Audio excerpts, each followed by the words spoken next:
أغنية على الربابة بغني. الموسيقار الكبير بليغ حمدي والفنانة وردة قرروا يغنوا أغنية وطنية بعد العبور، وراحوا للإذاعة المصرية. وقتها الأمن منعهم من الدخول، وده كان بأوامر من الإذاعي وجدي الحكيم. بليغ ووردة اتضايقوا جدا لأن المفروض إن الحكيم صديقهم، ووصل الموضوع لبابا شارو اللي حل المشكلة.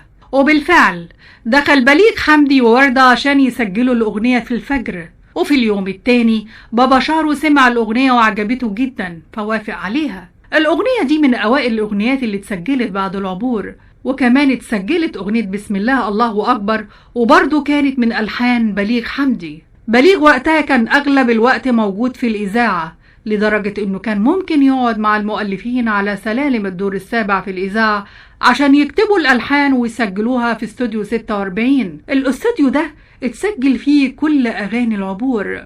وبسم الله الله أكبر غناها مجموعة من الكورال، وهي من كلمات الشاعر عبد الرحيم منصور.